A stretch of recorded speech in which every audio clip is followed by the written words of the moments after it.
going, everybody? We are DocSports.com, coming to you from the wonderful Red Rock Casino Race and Sportsbook in Las Vegas, Nevada. He's Tony George. I'm Scott Spreitzer. We got 10 and 10. 10 football games. We'll get them to you in 10 minutes or thereabouts. We're talking about Notre Dame, Wisconsin to kick things off. Wisconsin laying 6. Total 46.5 the game in Chicago at Soldier Field. And listen, before I jumped into it real quick, I wanted to mention about the STN Sports app, which is the sports app you can get at the station casinos.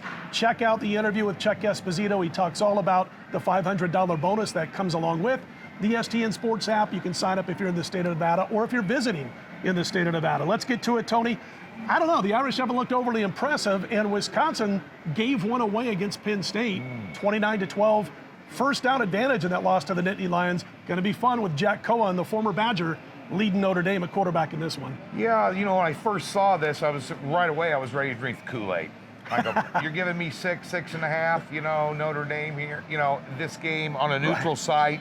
And as I got to looking deeper in this is a really bad matchup for Notre Dame. I mean, Notre Dame's problems lie in the strengths that Wisconsin has, and that's in the offensive and defensive line. And I think, you know, it's going to be a very tall task here for Notre Dame to be able to manage things up front here. That being said, Scott, the total in this thing's 46.5. I expect kind of a smash mouth, knockdown, drag out, probably with Wisconsin prevailing. You know, I'm not overly impressed with a 34-7, you know, win over Eastern Michigan. Sure. But at the end of the day here, I like the under in this ball game. I'd lean under in this one here. I think it's going to be real difficult for Notre Dame to put up points. I think Kelly knows that, and he's also going to play the strength of his defense as well here. And I think you're going to see a good old defensive battle with Wisconsin coming out on top. Scott, in the Southeastern Conference, the revenge-minded LSU Tigers heading play Mike Leach's Mississippi State ball club this week. LSU -2 here in this ball game, around 56 points on the total. Your thoughts on this SEC matchup? Yeah, you know what?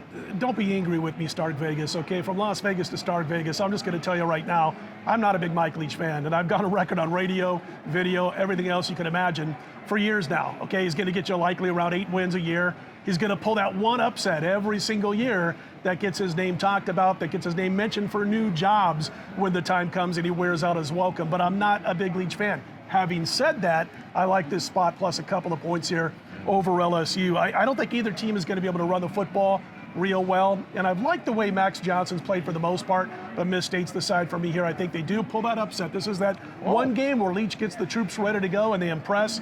And we went against them last week in that crazy finish between State and Memphis, but I do like him here to knock off LSU. Mizzou at Boston College. The Tigers of Mizzou laying 2.5, total 59, Tony. And Dennis Grosel will be starting this week, of course, for BC. Played pretty well for the most part, did what he had to do last week. Yeah, you know, and the one thing about Missouri, laying points on the road, going back the last 6 games in the last year, they're 0-6 against the spread. And most of that can be attributed to a real crappy defense. And I'm not excited in this ball game with Missouri. And the head coach is finding out this is an Appalachian state. It's going to take a while to get things implemented and all this, that, and the other. But I'm not excited about Missouri here laying points on the road with that defense, Scott. I think BC might get a win over an SEC school, which is rare. Yeah. But when it's Missouri and the 115th ranked defense in the country, you've got a shot at home of getting it done. I like the underdog in this one, Scott. As we throw it back to you here, Texas A&M, Jerry World. Yep. Down at Jerry World, taking on Arkansas. Of course, that's Jerry Jones's alma mater here. Texas A&M having Jimbo Fisher having a few problems with the quarterback situation down there. Haven't looked overly impressive this year either, I might add.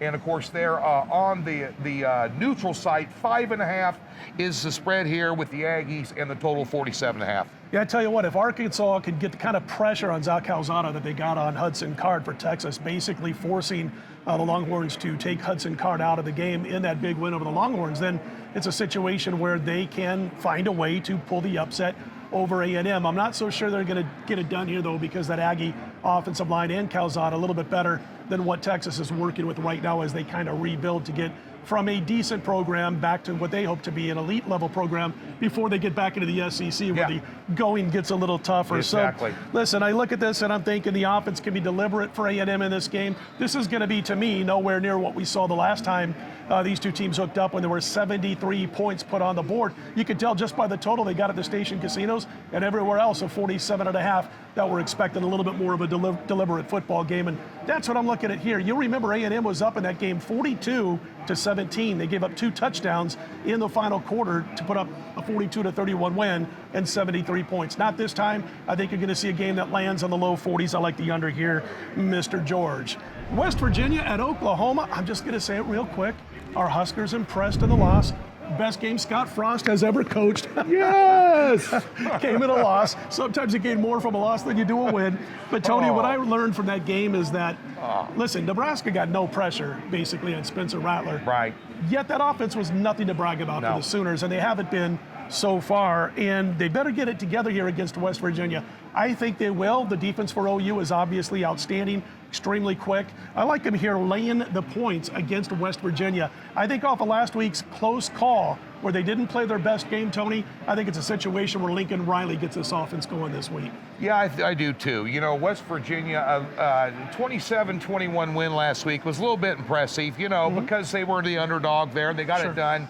But Virginia Tech has been very inconsistent under their new head coach. And you really can't, they're up and down. They're all over the board here.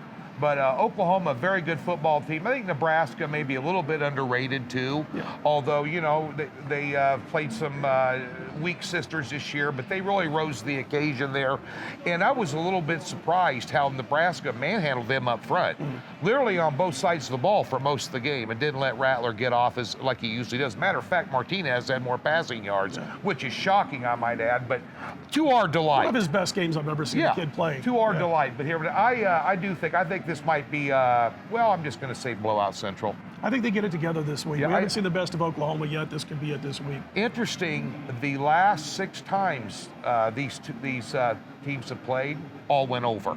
The total's sitting around 56 here, which, yeah, you might see that. Sure. I think Oklahoma could easily have 40 points in this ball game, so what's West Virginia going to have? Scott, we're going to switch gears to the NFL and a little bit, well, a surprise to some, but not a surprise to many.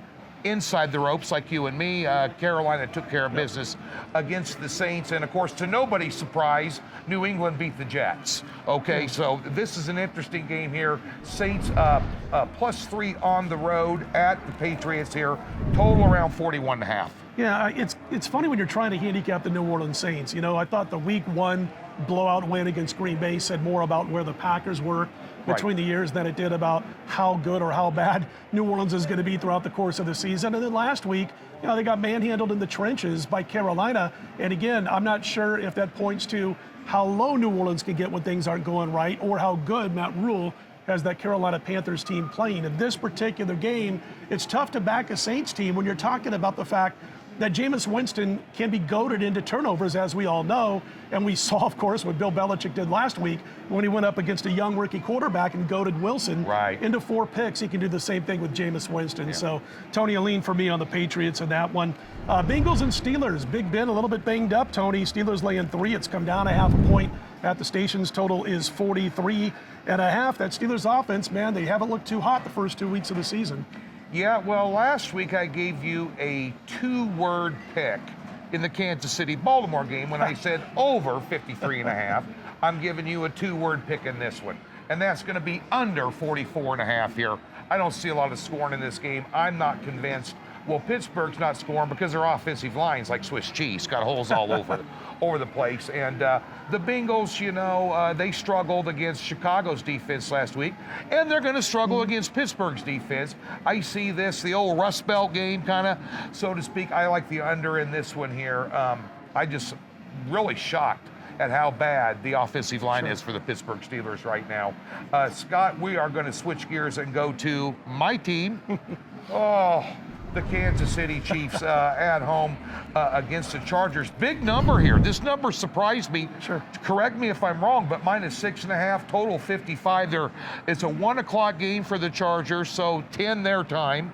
You know what they're used to playing here, but Kansas City bounced back at Arrowhead this week? I'll tell you what I like here, Tony, is the total. Okay. And right now it's sitting at 55.5, and I like it to stay under. Now, most people think KC, they're thinking the game's going to go over the total. Saw it again last week. They're having some problems on defense, obviously, and containing Lamar Jackson when he's got that ability to run or pass is tough to do. We'll give him a break there. They're not going to see the running ability out of Herbert here like they did last week. Right. But as far as this game is concerned, listen, it's tough to back the Chiefs right now, Tony, as much as you want to. They're 2-11 against the spread in the last 13. Now, they've won 10 of those games outright, but they played in a ton of close games. I'm not so sure, even though they've looked pretty good, that the offensive line is exactly where they want it to be yet. It's not been bad by any means, but they were all new starters this year. They were starting together, all five, for the first time in week one for Kansas City, and I think that's going to take another week or two to be able to get where they want to be. But yeah, Tony, I look to the under in this one at 55.5. I think you're going to see a game that lands in the high 40s, and I really do believe that it's going to be a focus on defense this week for KC against the Chargers. Seahawks and the Vikings, both teams need a win, man. The Seahawks are playing in the tough NFC West where you can't lose too many games. They've already lost one. And then the Vikings, well, they got a coach on the hot seat, carryover from last year. Listen, Vikings are only 2 plays away from being 2-0, but they're not. They're 0-2. Seattle, 1.5, total 55. Well, you know what? The old close but no cigar type scenario here for Minnesota, who was my top play last week over at the website, and they kind of blew it there at the end of the game with a 37-yard field goal. But this one here, each week I give you one. They call me Tony the Teaser, Scott. You know that. And last week he gave you Cincinnati for as a teaser play. Half of a teaser play this week. I do like Minnesota in this ball game on the tees. You can get them up through 3, through 6, and through 7 right now, which is all key numbers here. And the thing that really goes to my favor, I think Cook's going to have a big day running the football. Seattle gave up 532 yards of offense to a team the week before Arizona made look like they were Tallahassee JUCO. Give me the Vikings in a teaser here, 2 teams, 6-point teasers. Stick 6 points on them. Stick them with somebody else. Maybe one of these teams right here in this game we're going to talk about next. The big game this week, really, the marquee game of the weekend. Scott Sprecher's going to break it down for you.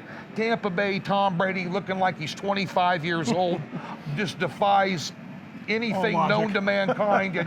It's unbelievable. But nonetheless, at LA Rams here, the line's around 1.5, depending on what book you're looking at here. And the total 55, they're definitely expecting some scoring here, Scott. And Chuck Esposito here at the Red Rock told us that this is one of their heavily bet games, and they'll be taking a side, obviously, on this one. Check out the interview with Chuck Esposito for the details on that. But listen, the Bucs have been as good as the number so far this season. As Tony mentioned, Tom Brady says he's going to play until he's 50. I don't doubt his word. He's looking better than most 25-year-olds as we speak. Listen, I watched this last week, this Indy Rams game, and I had no action on the contest. But Indy had their chances to win that football game, and they drove inside the 10, and they didn't get any points out of it against the Rams. It turned out to be basically the difference in where that game was headed and where it could possibly go. I'm not sold yet on the Rams. I think they are going to be an NFC contender.